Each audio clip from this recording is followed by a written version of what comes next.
Assalamualaikum warahmatullahi wabarakatuh. Selamat siang, nama saya adalah Dr. Irni Zarifka. Saya adalah dosen tetap program studi profesi dokter dan juga PPDS Jantung dan Pembuluh Darah Fakultas Kedokteran UNS. Mata kuliah yang saya ampu sesuai dengan bidang keahlian saya, yakni aritmia, pacu jantung, dan gagal jantung. Ditujukan untuk mahasiswa profesi dokter, diselenggarakan dalam 1 kali tatap muka.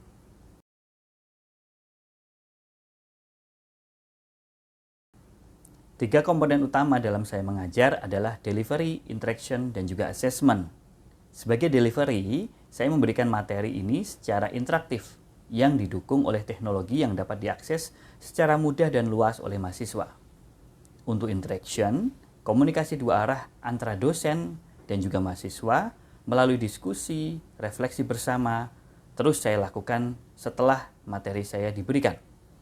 Sebagai assessment, sistem penilaian melalui penilaian aktivitas partisipatif sesuai dengan RPS selalu saya lakukan. Materi kali ini membahas tentang aritmia yang dikaitkan dengan penyakit jantung katup. Pada akhir mata kuliah akan dilakukan evaluasi secara aktivitas partisipatif sesuai dengan RPS yang telah ada. CPL dan juga CPMK tertuang dalam RPS Profesi Dokter Stase Jantung dan Pembuluh Darah yang telah divalidasi oleh Ketua Prodi dan juga Ketua Gugus Pengendali Mutu Prodi. Berikut adalah video proses pembelajaran pada bidang aritmia, pacu jantung, dan juga gagal jantung. Oke, selamat pagi teman sejawat semuanya, senior sejawat sekalian yang berbahagia pada pagi hari ini. Saya memulai dengan hal ini. Ya, beberapa kali kita dapat konsul ya, ini seperti biasa. Just another usual day. Let's say ada seorang pasien, laki-laki 36 tahun ya. Kadang-kadang merasa sesak nafas atau nafasnya tidak puas. Kadang-kadang merasa palpitasi atau berdebar. Dan kemudian kita dengarkan seperti yang kita tadi sempat dengarkan kuliah dari Dr. Aldia ya. Kita dengarkan di pasien auskultasi ternyata ada mid-diastolic murmur. 3/4 di apikal. Dan kita curiga ini suatu severe mitral stenosis. Lalu kita kirimkan pada dokter Mirta, ternyata di echo memang ada severe mitral stenosis. Dan akhirnya pasien akan direncanakan untuk dilakukan mitral valve replacement operasi. Nah, EKG-nya kita dapat seperti sekalian lihat di samping, ada EKG persistent atrial fibrillation. Nah, pertanyaannya menjadi muncul sekalian. Apakah mitral stenosis dan atrial fibrillasi ini adalah suatu coincidence terjadi benar-benar antara mitral stenosis dan atrial fibrillasi, atau ini suatu penyakit yang berbeda, atau ini suatu penyakit yang memang pasti akan ada? MS dengan atrial fibrillasi, ada pasien dengan mitral stenosis, pasti ada atrial fibrillasi, dan begitu sebaliknya. Kemudian ada anticoagulation, pre dan post-op. Gimana nih caranya untuk start anticoagulation? Karena kita tahu pasien dengan atrial fibrillasi membutuhkan anticoagulation. Kemudian atrial fibrillasi ablation, apakah diperlukan pada pasien ini atau hanya cukup dengan mitral valve replacement saja yang kita planningkan dari awal? Nah, pertanyaan seperti ini jelas sekalian yang sangat challenging pada saat kita menerima pasien di poliklinik kita sehari-hari. Nah, pada pagi hari ini saya akan diskusi banyak dengan teman sejawat sekalian bagaimana valve dan ritme ini menjadi satu ya. Bagaimana kita menerapi atau memanage aritmia pada valvular heart disease. Sekali lagi nama saya Irni Zarifka, saya berasal dari Solo. Saya bekerja di Divisi Aritmia, Cardiac Pacing, dan Heart Failure, Departemen Kardiologi dan Vascular Medicine, FK UNS, Rumah Sakit UNS. Tidak ada yang saya disclose pada sesi pagi hari ini.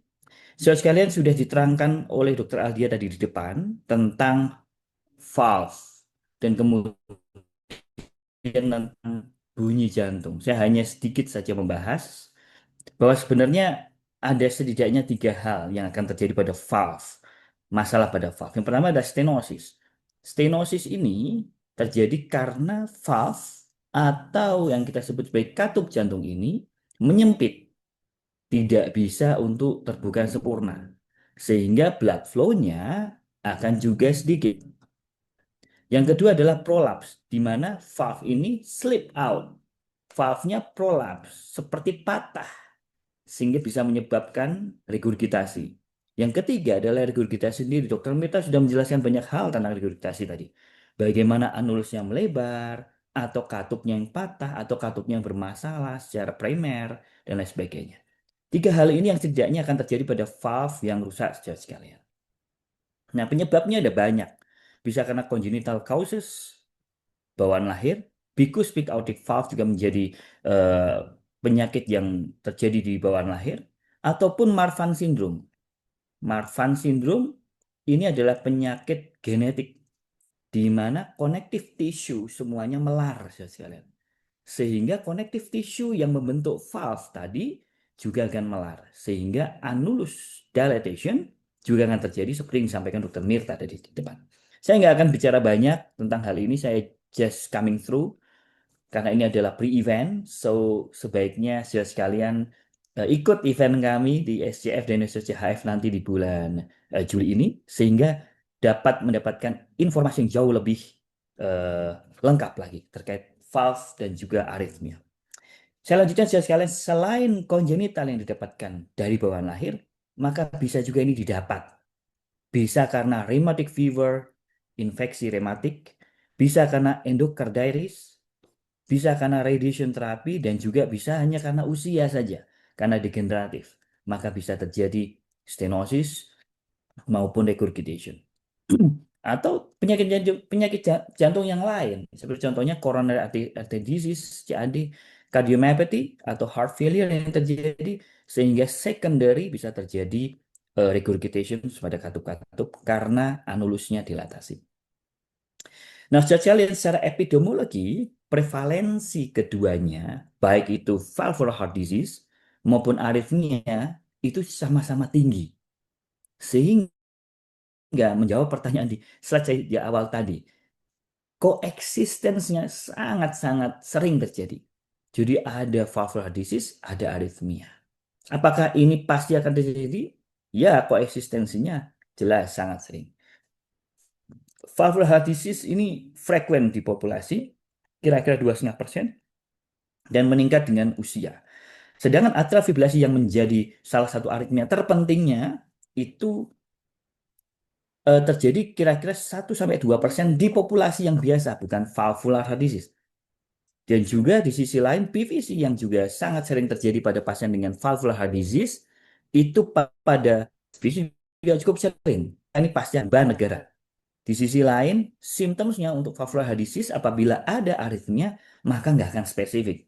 Bingung pasiennya, kadang palpitasi, kadang sesak napas saat jalan jauh, bingung pasiennya. Point of view yang lain, apabila terjadi atrial fibrillasi, maka ini akan mengganggu Dokter Mirta untuk bisa mengeko dengan sangat valid. Karena terjadinya atrial fibrillasi, ini menyebabkan error yang cukup tinggi untuk penilaian valvular heart disease severitasnya. Nah, valvular heart disease sendiri, saudara sekalian, ini bisa memicu disfungsi dari left ventricle. Bahkan juga bisa membuat left atrial dilatation, sehingga kesemuanya ini kontribusinya terhadap worsening, perburukan dari aritmianya, dan aritmianya memperburuk valvular disease. Jadi terjadi dua arah. Sehingga sebagai finalnya, sudden cardiac death bisa terjadi di depan mata. Asosiasi dari aritmia dan semua tipe valvular disease banyak dikatakan ini semakin lama semakin kompleks untuk dimengerti. Bahkan sampai detik ini gaps-nya pun masih sangat jauh, masih sangat tinggi. Nanti saya akan jelaskan sekalian di belakang, di slide berikutnya. So, karena atrial fibrillasi ini cukup sering terjadi di populasi normal, apalagi di populasi dengan valvular heart disease, maka kita fokus dulu kepada atrial fibrillasi. Saudara sekalian, sebelum kita masuk kepada atrial fibrillasi untuk valvular heart disease, maka saya sedikit mengulik dulu. Inilah EKG atrial fibrillasi. Mungkin ada saudara sekalian yang masih belum cukup yakin bagaimana cara membaca EKG atrial fibrillasi ini. Saya tunjukkan. Saudara sekalian, irregular itu adalah kunci dari membaca atrial fibrillasi. Tidak ada P yang cukup jelas. Oh, oke, Dokter Nizar, di V1 ini ada seperti P, iya, tapi tidak cukup jelas. Apakah ini flutter? Saudara sekalian, Ada flutter wave-nya, sudah sekalian bisa lihat di lead inferior 2, 3, dan AVF, bukan di lead V1. So, jelas ini adalah coarse AF, coarse atrial fibrillation, karena lebih dari 0,5 milivolt sehingga disebut sebagai coarse atrial fibrillation. So, kita yakin ini ada atrial fibrilasi. Bagaimana sih prosesnya atrial fibrilasi terjadi? Nah, ini yang normal sebelah kiri, saudara sekalian, saat semua dimensi jantung yang sudah diterangkan Dokter Ali di depan tadi, dan juga diperlihatkan Dokter Mirta melalui ekonya yang sangat canggih. Ini saat semua ruang-ruang jantung normal, maka sinoatrial node atau sinus node akan firing listrik secara otomatis. Diciptakan Allah memiliki otomatisitas. Sehingga terjadi adalah hanya satu gardu listrik utama yang memberikan listrik untuk jantung. Tapi berbeda apabila dalam hal ini ada valve problem, mostly ada mitral valve, maka kemudian akan terjadi perubahan bentuk struktur dari ruang-ruang jantung. Salah satu yang berubah adalah left atrium. Nah, kita tahu saudara sekalian, left atrium ini harusnya tetap. Begitu dia shrinkage menjadi kecil, atau dia dilatations, atau dia gembung sejenak, maka itu menjadi salah satu substrat untuk terjadinya listrik-listrik yang lain. Nah, dalam hal ini adalah listrik-listrik kecil di sekitar pulmonary valve yang akhirnya menimbulkan atrial fibrillasi.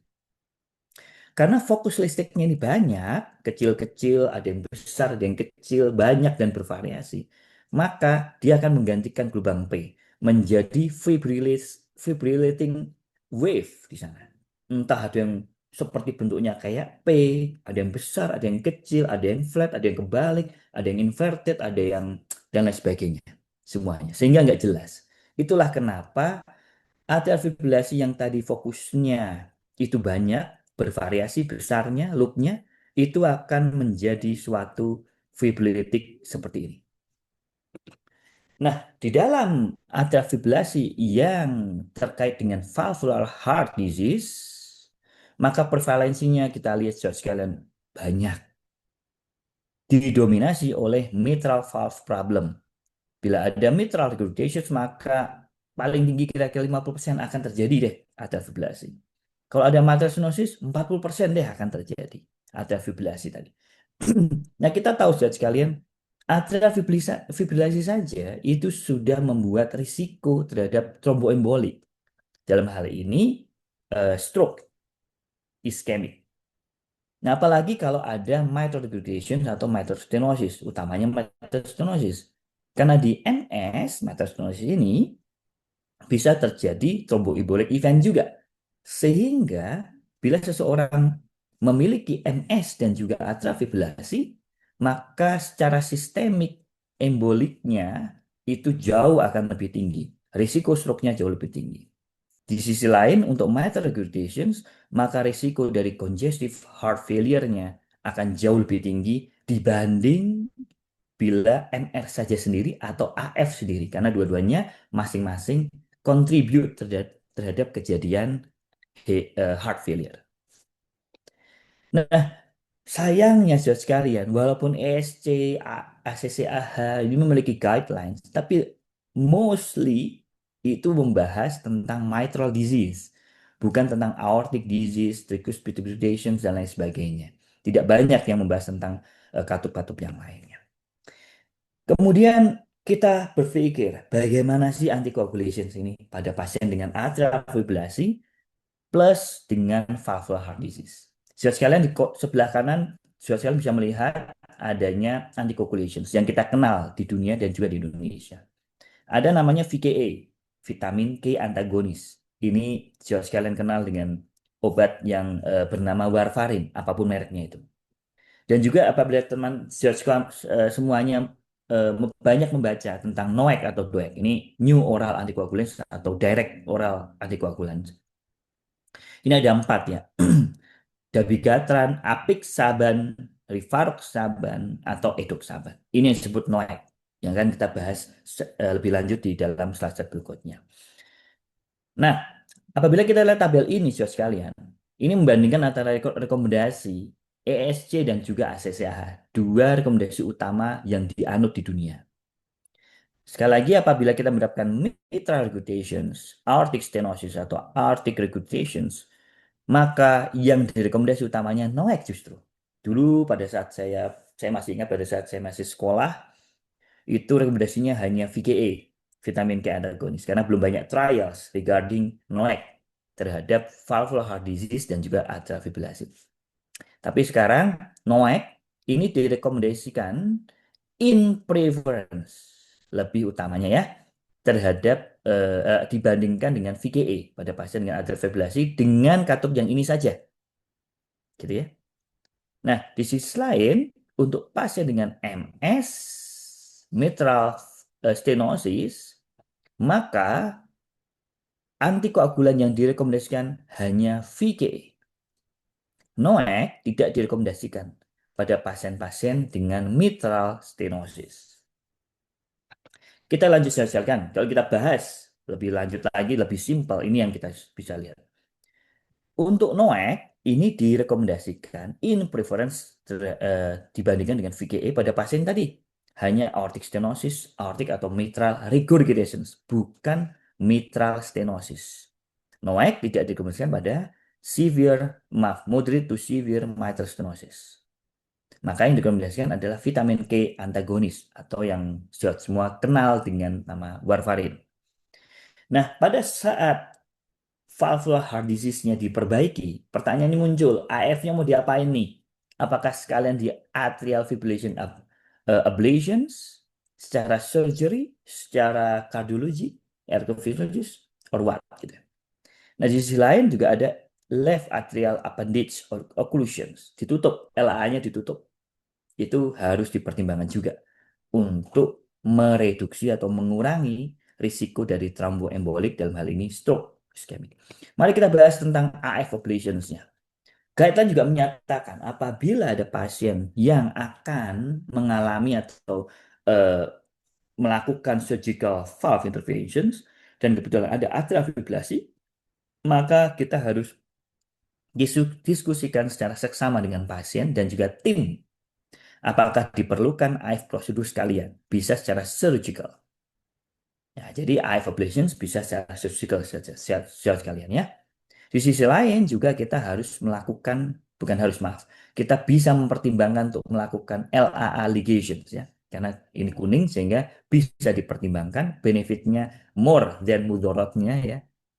Jadi kelas rekomendasi 2A untuk mengurangi risiko dari thromboembolic event. Nah, yang di bawah ini juga menjadi penting. Setelah operasi atau setelah dilakukan ablasi tadi, kemudian anticoagulation gimana nih? Pre and post kan tadi? Pre and post surgical interventions. Jadi anticoagulation tetap diberikan at least setidaknya 3 bulan. Nah, tulisannya adalah regardless CHA yang kita miliki. Ini kira-kira rekomendasinya adalah 2A, regardless. Nggak peduli CHA-nya berapa, yang jelas kita berikan. Nah, kalau tidak memiliki atrial fibrillasi gimana? Maka nggak usah diapa-apain, jangan sentuh. Kita nggak punya atrial fibrillasi pada pasien itu. Gitu. Di sisi lain, 2021 circulation ini sama dengan ACCAH, saudara sekalian. Ini juga bicara hal yang sama tentang native valve heart disease. Ya, mitral stenosis, mitral regurgitation, dan sebagainya. Guideline-nya sama.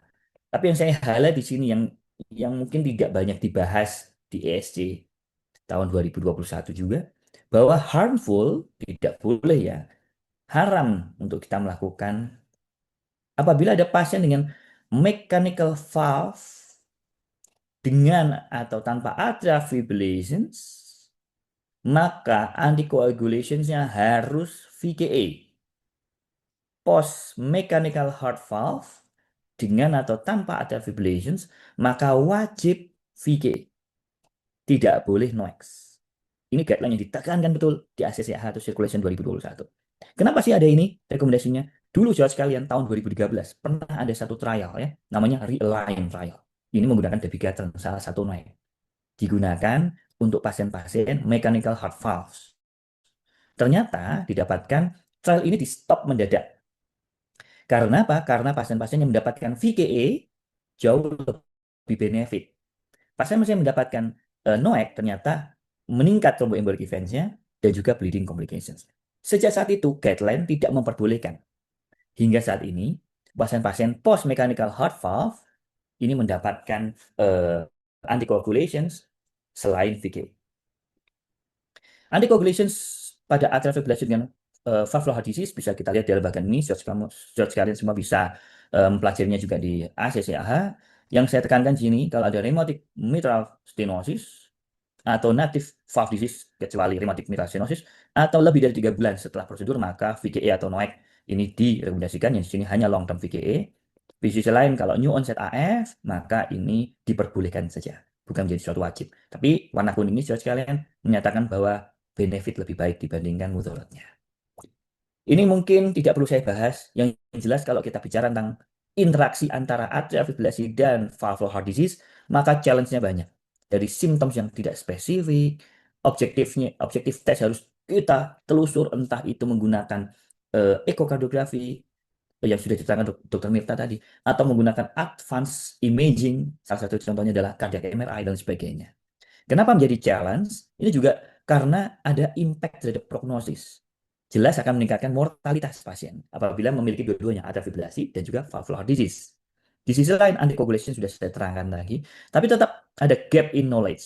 Gap in knowledge-nya ini masih cukup banyak ya, apabila kita bicara tentang valvular heart disease dan juga atrial fibrillasi. So, sekalian sedikit mengulik yang di luar atrial fibrillasi. Beberapa kami dapatkan pasien-pasien dengan mitral valve problem. Contohnya seperti MAD, ini mitral annular disjunctions, atau MVP, mitral valve prolapse. Dua masalah ini sangat berdekatan dengan aritmia. Ini case Dr. Iqbal, beliau adalah elektrofisiologis senior di Bandung. Jadi EKG-nya, seorang pasien perempuan 67 tahun, ada palpitations, datang ke poliaritmia, datangnya dengan palpitasi, bukan datang ke poli karena simptom terkait valvular heart disease. Nah, ternyata pasien pernah sinkop, dilakukanlah angiografi, non-signifikan. Karena perempuan 67 tahun, non-spesifik simptom, maka dilakukan oleh teman sejawat kita di Bandung angiografi non-spesifik. EKG-nya kita dapatkan adanya VT, ventricular tachycardia, dengan V1 berbentuk RBBB. Artinya di kiri nih, di area left ventricle nih, bisa jadi karena koroner, tapi ternyata koronernya non-signifikan. Kita kembalikan pada pasien, tidak ada family history untuk sudden cardiac death. Jadi saudara sekalian, VT ini harus kita baca bukan hanya VT saja, tetapi kami di divisi aritmia membacanya VT-nya dari mana sih. Maka kita bisa sedikit meraba-raba kira-kira apa masalahnya gitu. So, bila ada pasien dengan VT, bukan ablasi saja jalan keluarnya, tetapi utamanya melihat VT-nya ini kenapa gitu.